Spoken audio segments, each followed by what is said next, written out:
Hello everyone and welcome to SUNUP. I'm Lyndall Stout. We begin today talking about summer insects. We're joined by our extension livestock entomologist, Dr. Justin Talley. And Justin, let's kick things off talking about livestock. We're already seeing some flies on cows out here. Yeah, absolutely. This is the time of year that we start seeing an increase in the number of flies and ticks on our animals. In general, we kind of have an overlap of two major fly species, the horn fly and the stable fly. And then throughout the summer, we'll kind of have the tick population always present. And I think we talk about this every year, but the conditions, the weather conditions of the last few weeks are contributing to some of this, right? Yep, when we think about the weather conditions that are conducive for whether it's flies or ticks, it's high humidities, increased temperatures. Those allow the reproductive cycles of both of those pests to really increase and make them what we call reproductive efficient, which means they're going through a generation on the fly side as few as 7 days. On the ticks, it takes longer, but yeah, they're becoming more prolific. So for what we're seeing out here, what kind of treatment options do producers have?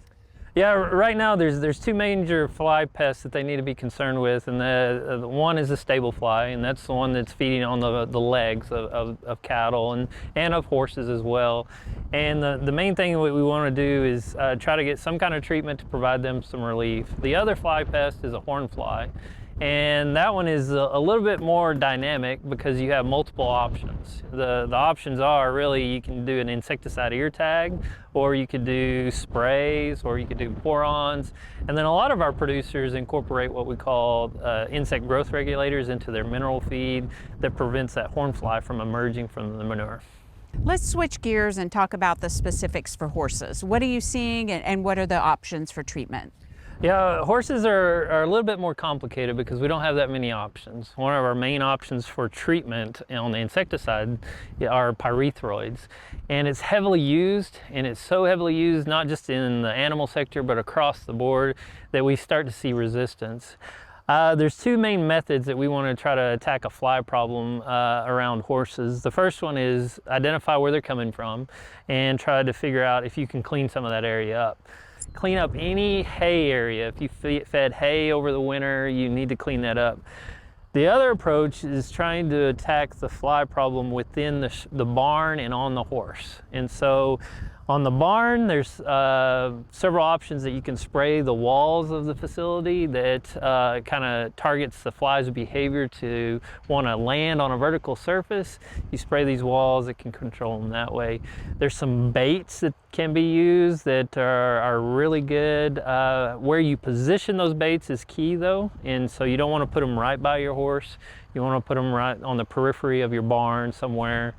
And then, of course, the last option is putting a product on your horse. And the only available products that we have are really repellents, like these natural oils, clove oil, peppermint oil, as well as just pyrethroid sprays. And you're also getting questions this time of year about ticks and other insects affecting people. So just a quick word of advice for the rest of us. Yes, absolutely. When we think about ticks, and as people are getting out more often, whether they're working with their animals, horses, cattle, whatever it is, they're in the environment where the ticks are. And so they just need to think about protecting themselves. So protect themselves with some kind of repellent. Areas to target, spray the repellent around your ankles and around your waistline. If you do not get your waistline, you're gonna have ticks feed on you. Our main concern is the tick-borne disease, and that's what we're trying to prevent people from experiencing because we have a high risk of that here in Oklahoma. Some important information, of course, to consider this time of year. Justin, thanks a lot. And for more information, you can go to the SUNUP website, sunup.okstate.edu.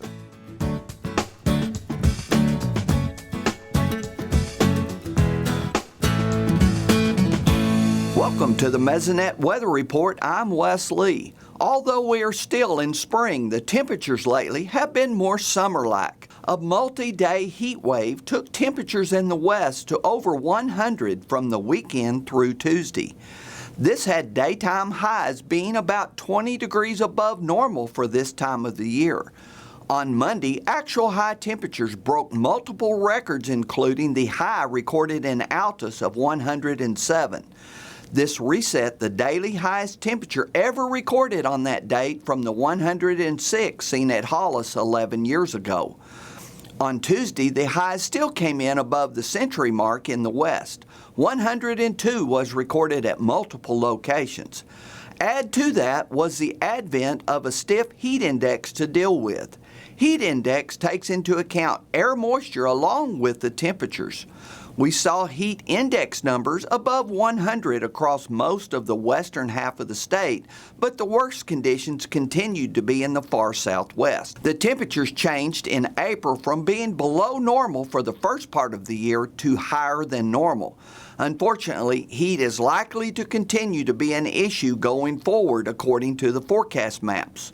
The reds shown here for next week means much warmer than normal is likely to remain. Now Gary gives us some rainfall information. Thanks, Wes, and good morning, everyone. Well, May rains came through in a big way, and now we have some great improvements on the drought monitor map. Let's get straight to it and see the good news for ourselves. The good news, most of the eastern half of the state is now drought-free. We still have some moderate to severe drought in south central and north central Oklahoma, but mostly that eastern half of the state either in abnormally dry conditions or a drought that's going out instead of coming in. So hopefully we can improve those conditions even more with some more rains. We even have a tongue of drought-free conditions that extends from east central over into southwestern Oklahoma. So that was that area where storms lined up and trained over and over again. You look at the Oklahoma Mesonet's rainfall map for the last 30 days and easily see in those areas with the yellows, the oranges, the reds, where those heavier rains fell, from 6 to more than 15 inches of rain in these areas. So lots of improvements across the state. We still need those areas across western Oklahoma to catch up, however. And those areas show up quite well on the percent of normal rainfall map for the same time period. Those are the areas that need lots of more rainfall to catch up to the areas across eastern Oklahoma. It's that time of year when we start to worry about our reservoirs across the state. Mostly the reservoirs across the state are full or in flood stage. We do have a few in parts of central Oklahoma and especially western Oklahoma that are a little bit below. Lugard Altus, 25 feet below. That's more of a managed lake, however.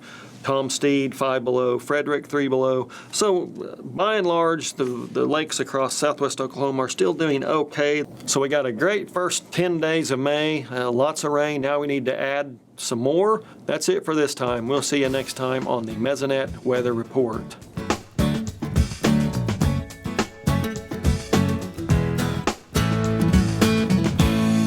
Time to talk beef trade with our livestock marketing specialist, Dr. Derrell Peel. So Derrell, what's happening with beef exports in 2022?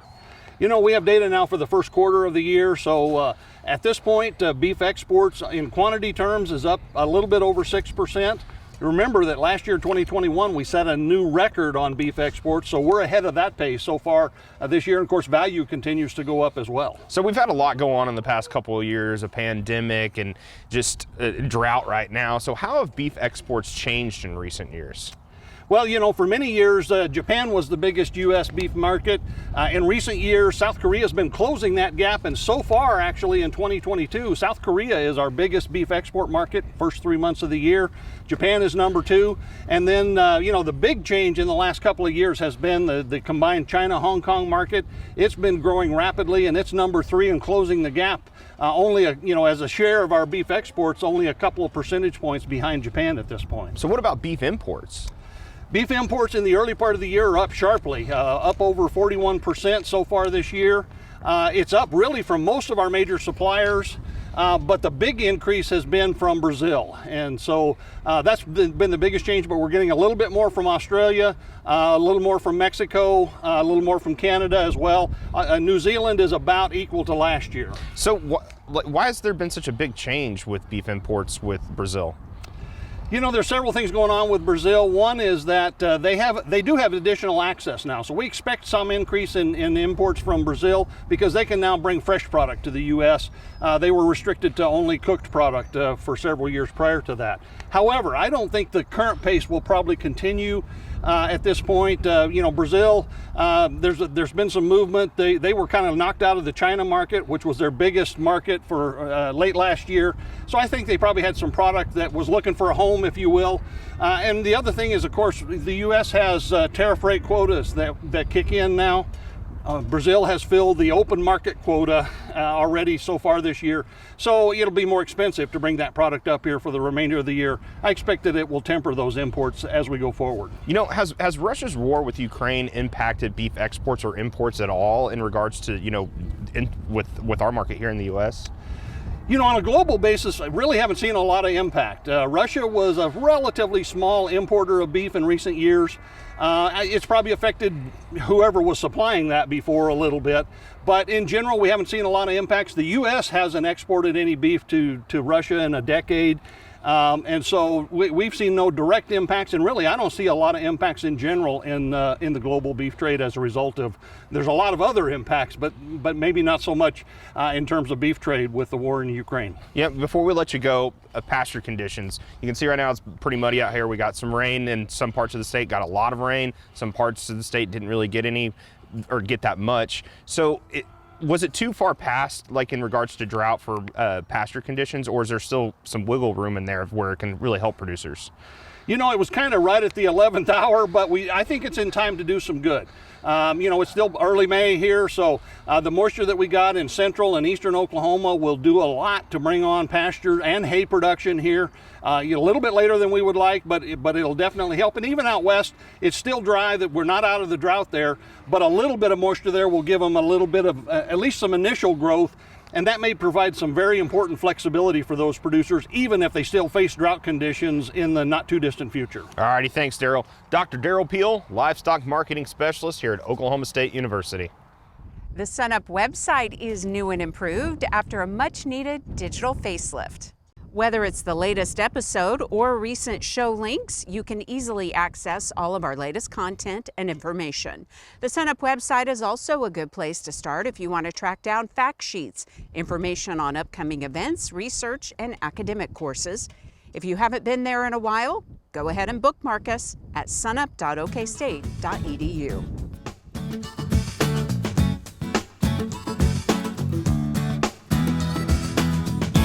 Good morning, Oklahoma. This week on Cow-Calf Corner, we're going to discuss the benefits of estrous synchronization at the onset of breeding season and the potential benefits of artificial insemination and how they can work to our advantage in trying to improve profit potential. So first, some topics that we get into anytime we're thinking about going into breeding season. It's always beneficial to get as many of our cows bred early in breeding season as possible. It is going to result in more calves coming early in that following calving season. And when we wean, we're going to have a set of older, heavier, more uniform calves. If we have older, heavier, more uniform calves, it makes it possible for us to better implement management practices, herd health, vaccinations, concentrate our efforts of labor into shorter time frames. And so there's always upside and additional profit potential in doing that.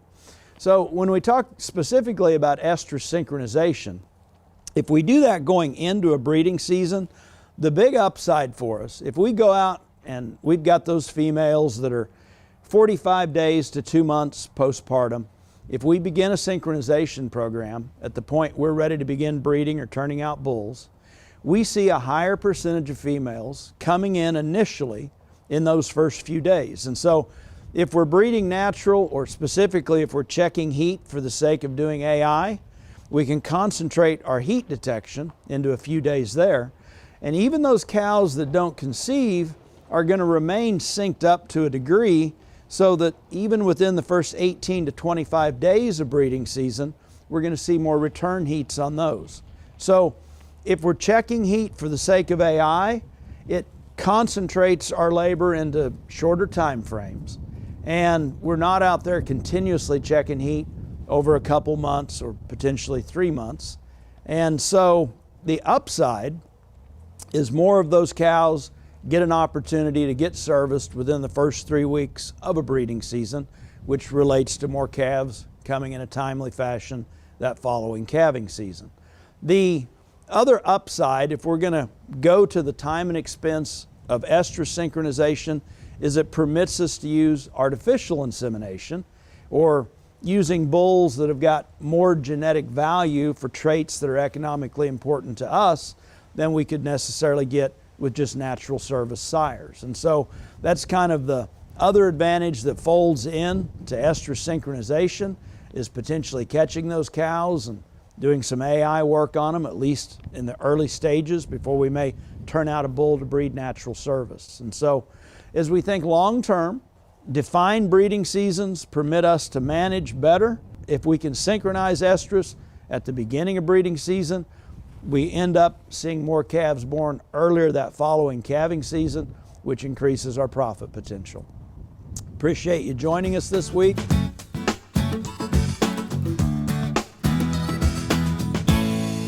We're making our way into May, and Kim, so what's the market offering right now for 22 harvest delivery for corn, beans, and wheat? Well, if you look at wheat, Pond Creek, Parrington area, $11.50. Snyder, Altus, Southern Oklahoma, $11. If you're looking at corn, Northern Oklahoma, Pond Creek, $7.07. Parrington, Panhandle area, $7.77. And soybeans, Northern Oklahoma, right around $14. And Parrington, Panhandle area, around $13.60. So why are prices so high? Well, prices are high because stocks are relatively tight. Let's start with wheat. You look at the 5-year average world stocks to use ratio, it's about 38%. It's projected to be 35%. Not only a 3% drop, but remember, we're producing 28 billion bushels of wheat a year in the world, and 3% is a lot of wheat. You look at the United States, our 5-year average stocks to use ratio, 50%. It's projected to be down around 36. You look at the major exporters, that's US, Canada, Australia, Argentina, Russia, Ukraine. 5-year average is 20%, 18% is what's projected. If you look at the Black Sea area, their average is 11%, and it's projected to be 16%. So there's a lot of wheat tied up in Russia and Ukraine that hasn't got out in the export market, and that will sometime in down the future come out. If you look at corn, the world, about 29% on a 5-year average stocks to use ratio, projected to be 26%, 48 billion bushels of corn production. So that's a lot of corn. United States, 13.5%, 5-year average, projected to be 9.6. Corn stocks to the US are tight. Brazil, 5-year average 8.2%, projected to be 4.4, tight. Argentina, 7%, 5-year average 2.2%. tight. But you go Ukraine, the average 5-year average stocks to use ratio for corn is 4.3%, and they're projected to have 18%. It's not getting out of the Ukraine, and so that corn's tied up there. What about beans? Well, if you look at soybeans, the world, right at 30% for a 5-year average, down to 25. So tight soybeans around the world. United States, 12%, expected to be 6%.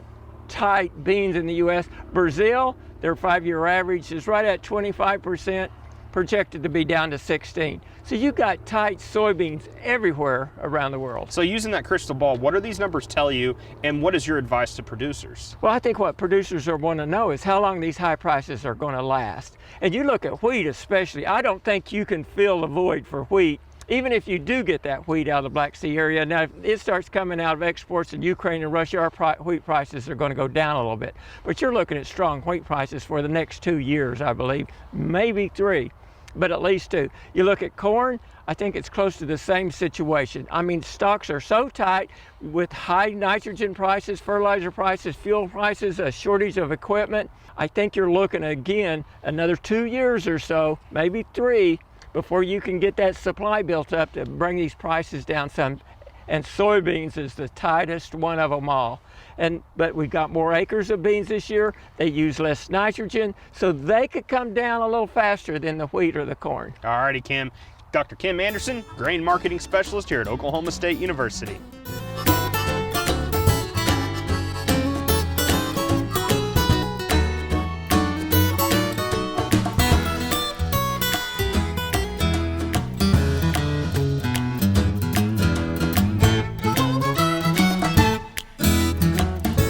Your pond is designed to handle heavy overflows. but it's up to you as the pond owner to monitor and maintain those structures to make sure that you don't have an unpleasant and expensive surprise. The first point at which the water overflows is called the primary spillway. In our smallest ponds, this is typically a trickle tube that angles through the dam. In our typical ponds, this, like the one behind me, this is most often an internal standpipe. And in our largest structures, our flood control structures, these are typically control towers. The enemy of all of these overflows would be floating debris. After a major overflow event has occurred, check to see if any floating limbs or other debris have accumulated around the pipe that may potentially be clogging it. If the overflows are clogged or impeded in any way, one of the major dangers is overtopping. If water starts going over the top of your dam, typically it's a short order until erosion begins and the entire dam can wash out. That would be the major failure scenario.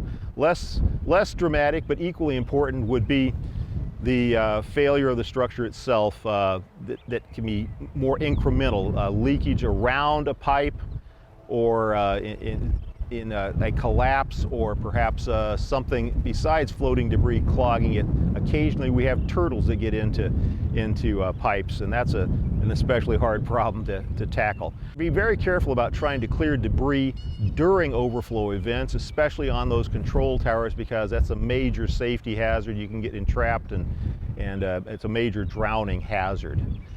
Another thing to watch out for on these structures is just simply being aware that everything has a limited lifetime. It may be from anywhere between 20 and 50 years depending on the structure, but things do corrode and do begin to have structural issues. If you see anything suspicious, snap a picture and visit with your local NRCS office about it. The second point at which water overflows, when the primary spillway can no longer handle the amount of water that's being delivered by the watershed, is called the auxiliary spillway, and typically this is a flat earthen channel around one end of the dam. You need to make sure that this stays well vegetated and that there is nothing blocking the channel there. No structures, nothing added in there that would impede the flow of water. Flowing water has tremendous cutting power. It's well worth your time and effort to make sure that your control structures are functioning as they are intended to do.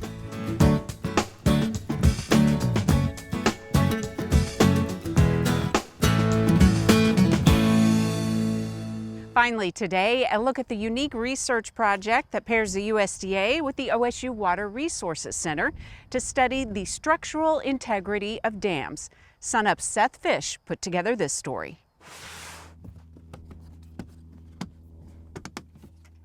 On a sunny, windless day, Goose the UAV is preparing for takeoff.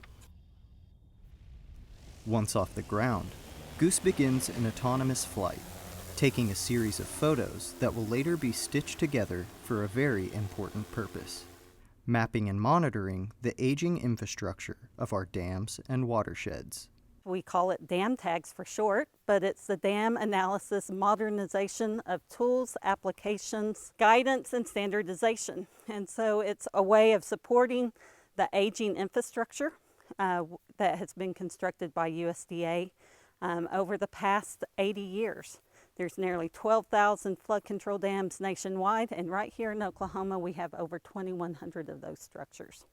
Cade Shelton is an ag engineer with the USDA ARS and is the remote pilot in command for the Dam Tags research project. So the purpose of this is for dam monitoring. So we want to verify in rainstorm events that dams are not eroding. We can monitor vegetation over time. We're also using this information for our low-cost sensors.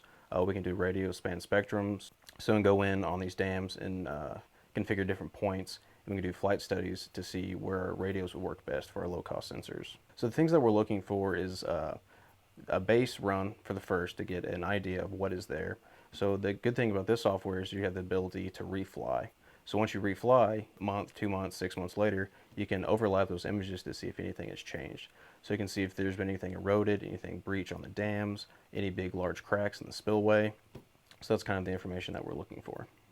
Dam Tags is a project in partnership with the USDA Natural Resource Conservation Service, the Agricultural Research Service, and the Oklahoma State University Water Resources Center.